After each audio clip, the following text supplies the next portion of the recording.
Spoštovane gledalke, spoštovani gledalci, lepo pozdravljeni na kanalu Televizije As. Tokrat se bomo pogovarjali o evropskih temah, ki vplivajo na naše vsakdanje življenje. Zato smo v studiu povabili poslanca Evropske ljudske stranke, gospoda Franca Bogoviča. Gospod Bogovič, lepo pozdravljeni v našem studiu. Lep pozdrav, hvala za povabilo. Torej, nekako tista glavna tema, ki se nekako v zadnjih dneh pojavlja v hodnikih Evropskega parlamenta v Bruslju, je dejansko ta uredba o trajnostni rabi pesticidov, ki nekako najbolj skrbi slovenske kmete, kajti prepoveduje uporabo pesticidov na območju Nature 2000 in na nek način je to ovira za kmetovanje. Pa morda kako vi gledate na te poskuse, da bi nekako šla zadeva v prepoved pesticidov na območju Nature 2000?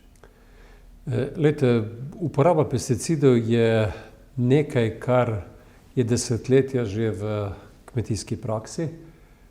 Tudi zelo veliko škode je bilo narejeno s pesticidi v preteklosti. Res pa je, da se v zadnjih desetletjih vedno bolj skrbno ravna s pesticidi. V Sloveniji smo na primer od leta 1990 razpolovili uporabo, v zadnjih 7 letih zmanjšali za 24%, zato ta trend zmanjševanja rabe pesticidov poteka. Zdaj v okviru zelenega dogovora oziroma pod tem dežnikom je še ta strategija od vil do vilic, je tudi ta cilj zmanjšanja za 50%. In že to strategijo smo dobili na mizo, brez da bi bila obvezna priloga, to je presoja učinkov na prehransko varnost zraven. Zato smo že takrat to zahtevali, tudi danes še te presoje ni, da bi ugotovili, kakšna bo to posledica na pridelavo hrane, kako bo to vplivalo na konkurenčnost malih kmetij in podobno. Sama uredba je pa zelo rigorozna. Omenili ste Natura območja, poleg Natura območja so tu še vsi naravni, nacionalni in pa krajinski parki, v vašem koncu je to celotno območje Goričkega, potem celotna vodovarstvena območja, kjer imamo danes že v Sloveniji recimo režim na prvem vodovarstvenem območju. Ne ve se pa, kaj se bi naj smatralo kot vodovarstveno območje, ker to še drugi red, tretji red je zelo veliko in na vseh teh območjih bi po osnovnem predlogu uredbe bila popolna prepoved uporabe pesticidov. Tudi tisti, ki so danes dovoljeni v ekološkem kmetijstvu. V Sloveniji to pomeni na 45% njivskih površin, tretjina sadovnjakov, tretjina vinogradov, tretjina oljčnikov, četrtina hmeljišč. To pomeni, da bi na teh trajnih nasadih, kjer pravzaprav ni možno predelati teh kultur brez uporabe pesticida, pomenilo sekanje teh kultur. Tako da sam sem poročevalec v Senci za Evropsko ljudsko stranko, v kateri uredbi v takšni obliki zelo nasprotujemo. Zahtevamo najprej to presojo vplivov, se pravi, da bomo videli, kaj bi to imeli posledice. Zahtevamo tudi to, da se upošteva specifike držav. Slovenija, na primer, zaradi največjega procenta Nature, skoraj 38% slovenske površine je znotraj Nature, ker imamo še veliko parkov, smo dobili ta naš cilj celo 59%. Vemo pa, da ima Slovenija porabo pesticidov primerljiva z evropskim povprečjem, ki je, ne vem, tam dobro kilo, medtem ko neka Nizozemska ima 8 kg. Tako da te razlike med državami niso upoštevane. Problem je tudi to, da je to cela vrsta obveznih evidenc, kjer bi dnevno morali kmetje vpisovati v register, kaj so počeli v vinogradu, v sadovnjaku, zvečer to vpisati in mislimo, da to nepotrebna dodatna birokracija in en kup stvari bo moralo biti spremenjenih, da bi lahko dali pozitivno stališče za to uredbo. Da skrajšam, nasprotujem uredbi v takšni obliki, veseli me, da je tu poenoteno mnenje vseh teh deležnikov v kmetijstvu v Sloveniji, od sindikata kmetov do ministrstva, ki podobno mislimo in mislimo, da je potrebno to uredbo bistveno popraviti in jo prilagoditi tudi takšnim državam, ki imajo manj intenzivno kmetijstvo, kot je slovensko. Bi bila morda rešitev neko postopno spodbujanje ekološkega kmetovanja na teh območjih Nature 2000? Absolutno, recimo, in tudi mi imamo cilje povečati to ekološko kmetijstvo in to je eno izmed metod, ki je okolju prijaznejša. najprej moramo recimo uredbo popraviti, da bodo tudi za pripravki v ekološkem kmetijstvu dovoljeni. Tako da sam zelo podpiram, da se uvede čim več teh metod. Vedno bolj se uveljavlja tudi tako imenovano ohranitveno kmetijstvo, v katerem se recimo na njivskih površinah dela na takšen način, da je nič ali čim manj oranja, se pravi bolj podrahlanje, da je zelo širok kolobar, se pravi zelo veliko kultur v kolobarju in takrat tudi, ne vem, ko požanješ pšenico, na primer, preden bi naslednje leto posejal koruzo ali kaj podobnega, se vmes pokrivne površine pokrije z temi pokrivnimi rastlinami, se pravi, da se ne more razbohteti plevel in se na tak način zmanjša uporaba pesticidov. Se pravi, da je manjši pritisk plevelo, manjši pritisk tudi bolezni in to so stvari, katere je treba nadaljevati. Drugo, kar zelo pogrešamo in je nujno, je, da bi omogočili hitrejši razvoj žlahtnjenja sort, ki so odporne na bolezni, škodljivce, tudi na sušo, na primer. Tudi tu so ovire tudi v dokumentih Evropske komisije in ravno, ne vem, zeleni socialisti, ki so največji zagovorniki te uredbe, nasprotujejo pa, na primer, da bi se dovolilo nove metode žlahtnjenja, kjer bi dobival odpornejše rastline. Po drugi strani tudi cela vrsta nove mehanizacije, ki prihaja, tako da ja, so metode, so trendi, ki bodo zagotovo tudi v prihodnje še zmanjševali porabo pesticidov, vendar na takšen način, da enostavno samo prepoveš, mislim, to totalno mimo neke norme in konec koncev, kar me najbolj strah, ne da bomo samo zmanjšali prihodek na kmetijah, ampak ogrozili prehransko varnost. Kajti, če bo hrane manj, smo videli tudi že v tej ukrajinski krizi, kako se lahko na hitro hrana zelo podraži in je za ljudi z nižjimi prejemki, kar naenkrat ta hrana tudi predraga, tudi v Evropi, da ne govorimo o drugih delih sveta. Zdaj, če se že govorimo o hrani, kako komentirate te podražitve hrane na trgovskih policah v zadnjem času? Glejte, podražitve so posledica širših razmer. Na eni strani podražitev energentov, recimo cena plina, ki se je potrojila, početverila, je dvignila nenormalno ceno mineralnih gnojil. Po drugi strani tudi žita so bila predvsem v lanskem letu, zdaj počasi se umirja ta pritisk cenovni, zelo draga, proteini zelo dragi in na nek način se je v verigi ta zadeva zelo na hitro dosegla te podražitve. Zdaj tu je vedno lahko diskusija o tem, razprava, ali je kdo je pravzaprav v teh podražitev največji imel, kdo najmanj, običajno kmetje tu potegnemo krajši konec.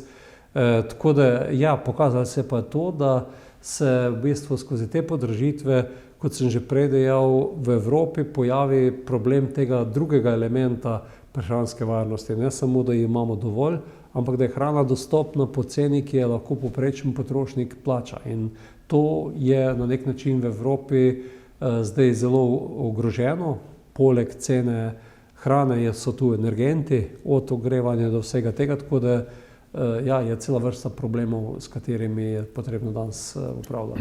Leta 2019 je bil zastavljen ta zeleni dogovor in pa glede na dogajanje v zadnjih 3 letih, če tako lahko rečem, od COVID krize do ukrajinske krize, so sploh ti cilji realno dosegljivi, ki so bili takrat zastavljeni? Ja, zeleni dogovor ima 3 ključne cilje. Prvi je, da zmanjšamo izpuste toplogrednih plinov in na ta način pritisk na podnebne spremembe. Treba je tu takoj dodati, da ima Evropa danes približno 8% zemeljskih izpustov in mi lahko, ne vem, zmanjšamo za 2-3% mogoče. Cilj, ki smo si ga postavili, da bi imeli do leta 2030 55% znižanje napram letu 1990. To je najbolj za Evropo celo dosegljivo, vendar globalno gledano bo to, ne vem, iz 8% padlo zdaj na 6% zemeljskih izpustov. V zadnjih desetletjih Evropa zmanjšuje, v 20 letih smo zmanjšali izpuste od 2005 za 24%, globalno gledano so se pa izpusti povečali za 32%. In zato je bil drug cilj tega zelenega dogovora, kako vplivati na ostali del sveta, se pravi tudi z tem davkom na ogljik, kot je imenovan, da bi, na primer, aluminij ali pa jeklo, ki je proizvedeno v Indiji z premogom kot osnovnim energentom, bilo dodatno obdavčeno na ta ogljik. To je potrebno doseči v mednarodnih dogovorih in če gledamo paralelo med let 2019 pred Covidom, pred vojno, ko je izgledalo, da se še svetovno gledano globalno še da kaj dogovoriti, je danes pravzaprav svet v vojni razdeljen, bodo ti dogovori še toliko teže dosegljivi in ostali del sveta z redkimi izjemami, ki dosti ni postoril v smeri zmanjševanja izpustov, celo povečal. Koliko je še Evropa na svetovni sceni močen igralec, glede na to, da če ne krvavi, se pa vse izčrpava na ukrajinski vojni? Zagotovo je Evropa na področju konkurenčnosti zelo veliko izgubila z ukrajinsko vojno. Pokazala se je naša ranljivost na eni strani, da smo veliki uvozniki energije in da smo kar naenkrat postali tisti, ki smo globalno gledano dvignili ceno energentom, sami pa danes plačujemo bistveno više cene, kot jo plačuje Severna Amerika ali pa naprimer Azija, naši glavni konkurenti v industriji, v gospodarstvu. 3-krat več plačamo za plin v Evropi, kot ga Američani plačajo, da ne govorimo zdaj, ko relativno poceni ruski plin prihaja v Kitajsko. Tako da tu izgubljamo konkurenčnost. Druga velika težava, ki pa je in se je zopet po tej vojni še toliko bolj izpostavila, je pa to, da Evropa nima teh kritičnih surovin, ki so prav potrebne za to zeleno tehnologijo. In to je bil tisti tretji cilj pri zelenem dogovoru, da bomo mi z novimi tehnologijami, baterije, sončni paneli, vetrne elektrarne, električni avtomobil in podobne zadeve. To je bilo moje vprašanje, kaj zdaj s temi električnimi avtomobili do leta 2035, pa prepoved avtomobilov na notranje izgorevanje, razen za tiste športne avtomobile. Koliko je to sploh realno dosegljivo? Kaj s surovinami, kaj je z omrežjem in tako naprej? Glejte, jaz sem sam glasoval proti temu predlogu, tudi to glasno temu nasprotoval in tudi v Evropski ljudski stranki smo nasprotovali predlogu komisije, da se prekine s proizvodnjo motorjev z notranjim izgorevanjem. Naš cilj je bil, da ostane ta tehnološka nevtralnost, se pravi, da je moč razvijati še naprej dizelski, bencinski motorja in avtomobili, kjer smo pravzaprav šampioni Evropejci zadnja desetletja, ki ga se zdaj v bistvu tega primata nek način sami odrekamo. Na drugi strani imamo pa težavo, da je večina materialov, litij, kadmij, nikel, to, kar je tudi aluminij, kar je potrebno v proizvodnji baterij, nekje drugje locira, ne v Evropi. In da bomo tu imeli velike težave, ali bomo imeli dostop do teh surovin, da bomo mi lahko doma v Evropi proizvajali te avtomobile in pa kakšna bo cena teh surovin. Tako da za moje pojme je to strel v koleno evropski industriji. Upam, da bo Nemčija, ki se je končno le zbudila na tem področju, sam bi pričakoval, da se bi prej, ker so le nosilci te avtomobilske industrije v Evropi, da bodo to neumno zaustavili in da bo možnost tega proizvodne avtomobila z notranjim izgorevanjem ostala tudi po letu 2035. In zakaj je to toliko pomembno, da se to že danes dovoli, je zato, ker se razvoj za ta avto, ki bo prišel na trg, blizu leta 2030, se danes v razvojnih oddelkih že zelo na veliko dogaja. In tu v bistvu mi danes že ukinjamo na nek način razvojne oddelke, ki bi ta motor, ki je v preteklosti naredil zelo velike napredke, in sam sem prepričan, da enostavno se kaže, da teh materialov, s katerimi bi v popolnosti nadomestili motorje z notranjim izgorevanjem, da jih ni dovolj. Konec koncev cena tega avtomobila je zopet draga, ne bo dostopna vsakemu, so kar precej dražji ti avtomobili, da ne govorimo o tem, kako bomo, po slovenskih hribih tudi imeli polnilnice za električne avtomobile. Cela vrsta neznank in v bistvu gremo z glavo skozi zid v tej zadevi.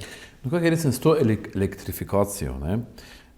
Nekako, bom rekel, jaz sem si tudi želel postaviti električno, to solarno elektrarno, pa pač ne gre, ker omrežje ni za to dovolj močno oziroma za to pripravljeno.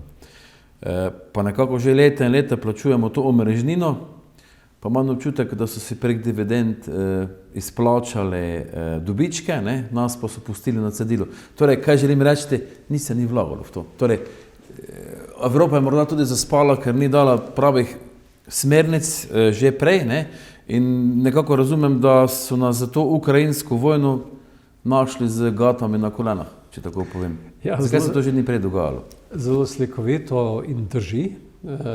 Sam trdim, da je nemški energetski koncept, ki se je začel uveljavljati po letu 2000, sam sem imel to priložnost, da sem kot župan Krškega preko pobratenega mesta v Nemčiji, ki je imel prvo Westinghousovo nuklearno v Nemčiji, mi pa v Sloveniji, od blizu spremljal njihovo razlago takrat, da gredo v sonce, veter. Danes se je pokazalo, da je to bil največje zavajanje v angleškem jeziku, je to greenwashing, kjer se v bistvu cela zadeva se je najprej temeljila na dodatnih premogovnikih. V Nemčiji je zelo veliko dnevnega kopa, rjavega premoga, črnega premoga. Danes, na primer, nemški zeleni podpirajo odpiranje premogovnikov lignita v Nemčiji. Smo gledali te velike štrajke, prepovedali so pa rabo jedrskih elektrarn, ki so imele zelo poceni in pa konkurenčno električno energijo.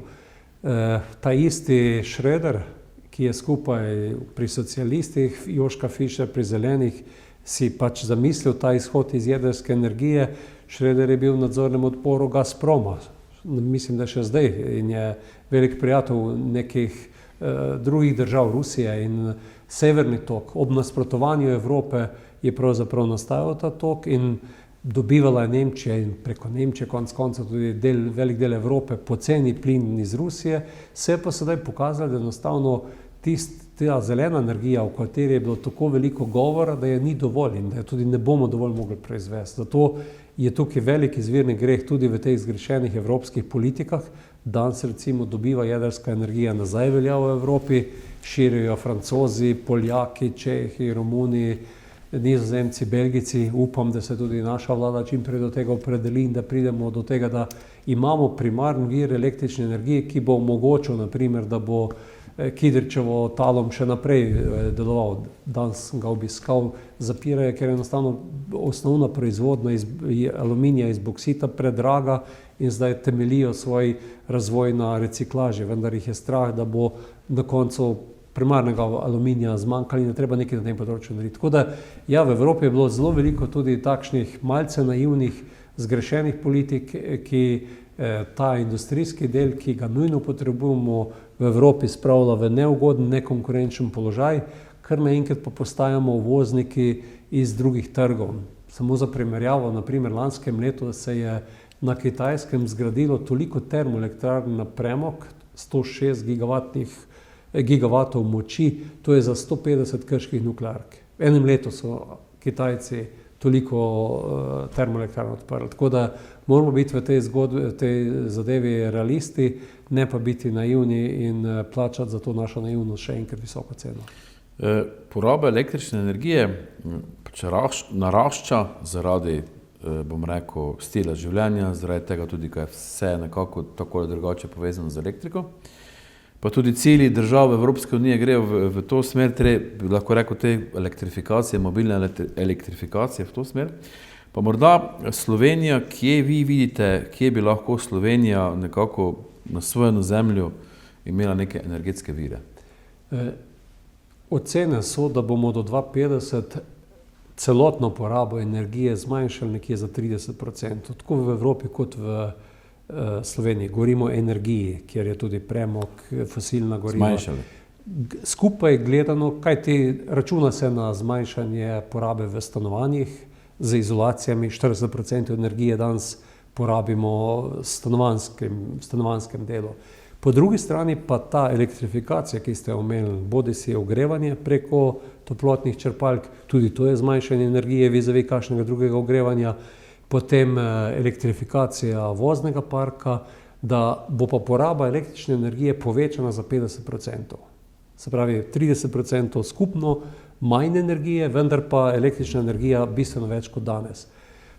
Omrežja, ki prej nisem odgovoril, so nujno potrebna in so to enormna vlaganja, bistveno večja, kot so bila doslej, in tudi kakšne dividende ne bi bilo dovolj, bo treba kar denar konkretno nameniti v omrežje. po drugi strani pa vire, tiste, ki bodo proizvajali elektriko. Jaz sem zagovornik principa in, se pravi, vsi viri, ki zagotovijo na koncu mešanico virov, ki bo imela konkurenčno ceno, po drugi strani, da bo stalna oskrba, ne da bomo popolnoma odvisni od sonca, vetra, recimo, kar se lahko zgodi, in tudi, da je okoljsko sprejemljiva energija. In Slovenija ima danes ta miks energentov pri proizvodnji električne energije v vodi, Drava, Sava, Soča, izkoristek, in to je ta zelena energija, ki jo imamo danes. Mislim, da lahko zelo veliko še povečamo pri soncu, vendar pa pri teh povečanjih, ko govorimo, da bomo iz danes 14 teravatnih ur morali prišli tam nekje na 20 teravatnih ur, za primerjavo imamo pa danes 0,25 teravatne ure samo sončne energije. Če povečamo za 8-krat, bomo imeli 2 teravatni uri, zaprli bomo tež po vsej verjetnosti v naslednjih desetletjih, ki proizvede tudi tam nekje 3 do 4 teravatne ure in manjka v bistvu za en blok jedrske elektrarne. Tako da sam ne vidim realnosti, da bi bili v Sloveniji energetsko samooskrbni drugače, kot da zgradimo še nov blok jedrske elektrarne. Zato se odločajo danes Slovaki, Madžari, Čehi, Poljaki, Francozi povečujejo. Ob Severnem morju je kombinacija z vetrom tista, ki dodaja precej več. Mi nimamo tega stalnega vetra, tudi zelo težko se umešča v prostor, tako da samo ocenjujem, da tudi za nekaj vetrne energije pri nas prostora, nikakor pa ne more odigrati tako pomembne vloge, kot jo igra ob stalnih vetrovih ob Severnem morju in bi bil sistem energetski preveč izpostavljen. Tako da še enkrat ob vodi, precej več sonca kot danes, tudi nekaj vetra, samo ocenjujem, da je potreba po drugem bloku jedrske elektrarne v Krškem nekaj, s čimer bi zagotovili, da bomo imeli ta delež doma proizvedene energije na normalnem nivoju. Kajti takšna odvisnost od uvoza, kot bi se sicer nam zgodila, je nekaj, kar bi ogrozilo suverenost države. In mislim, da se je Evropi zdaj pokazalo, da smo v preteklosti kar malce pozabili na 3 osnovne varnosti. Eno je vojaška, kjer se z enim pacifističnim odnosom nič vojske zdaj pokazali in se države zelo na hitro odločajo v drugo smer. Druga je ta energetska varnost, ki je na preizkušnji danes. Ne smemo pa zakockati prehranske varnosti, ki je zaenkrat, če imamo, če bi pa šli v nespametne ukrepe in na hitro, o čemer smo že v začetku oddaje govorila, pa lahko tudi to ogrozimo. Koliko nam je tu globalizacija škodila? Ja, globalizacija je bil poskus, kako bi Evropejci bili, recimo temu frajerje, bi imeli pamet, bi znali načrtovati, locirati proizvodno v drugih delih sveta in na koncu pobirati neko smetano iz teh proizvodov. Dejansko je ta globalizacija naredila to, da je mnogo delov sveta se rešilo neke generalne lakote revščine, kar je najbrž tudi prav, in sam tudi ves čas na glas govorim, da bo ti 2 milijarde ljudi, ki najbolje živimo, morali enkrat sprejeti to, da je tudi ostalih 6 milijard manj razvitega dela sveta upravičeno do enega kvalitetnega življenja in da bo ta razlika med nami manjša. Vendar pa ne smemo pa pristati na to, da se nam pa zgodi to, da bomo kar naenkrat ostali tako izpostavljeni, na primer pri farmacevtskih pripravkih, učinkovinah za zdravila.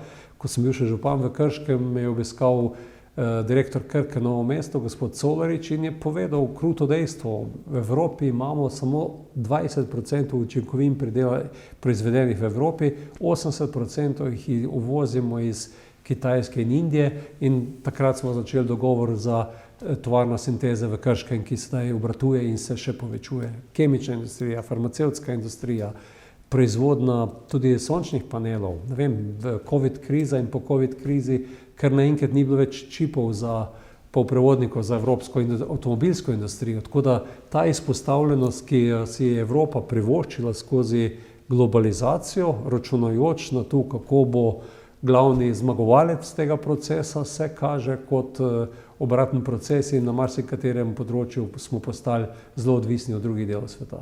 Nekako se gibljemo iz krize v krizo, najprej migrantska kriza, te COVID kriza, zdaj te ukrajinska kriza.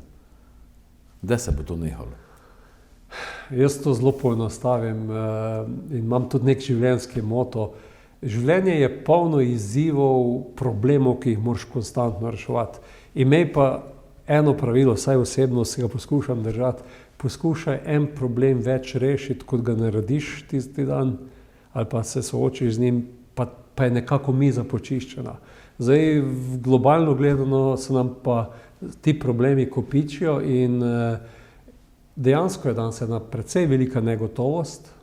To, kar mogoče že kar nekako samo po sebi umevno jemljemo, da traja, da rusko-ukrajinski konflikt, ki je že zdaj globoko v drugem letu, da je kar nekaj normalnega, ni nekaj normalnega in tudi nekaj zelo nevarnega. In tudi v tem delu, ne vem, če na eni strani krvavijo Ukrajinci, Rusi, dobesedno umirajo ljudje, se rušijo to, kar so ljudje desetletja delali, se na drugi strani tudi Evropa sooča s posledicami te krize na gospodarskem področju in tudi kot kontinent, ki najbolj pomaga zdaj Ukrajincem, po drugi strani izgublja konkurenčnost. Tako da globalno gledano tudi niso časi, ki bi Evropi v tem trenutku dajale neke možnosti, da bi se ta naš položaj izboljšal. Kvečemo lahko tu ugotovimo, da je Kitajska zdaj tista, ki je pravzaprav največji zmagovalec vseh teh kriz.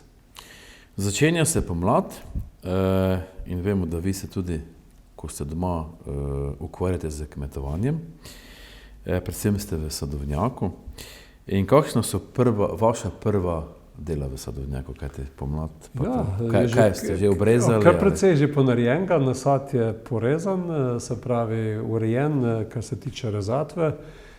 Mi tudi vsako leto ob zaključku rezatve, to je eno tako družinsko početje, da dobesedno pograbimo vso to vejevje izpod drevja, se pravi neka higiena nasada, kar precej dela in običajno tak čas, ko čez zimo bolj miruješ, začenješ pridobivati kondicijo, tudi to je že narejeno, tako da v bistvu tudi zmulčeno to. Zdaj se počasi letos, hvala Bogu, malce kasnejša pomlad, normalna, da rečemo tako, da ni tistih prehudih pomladanskih šokov toplotnih, s katerimi v bistvu drevo začne prehitro odganjati.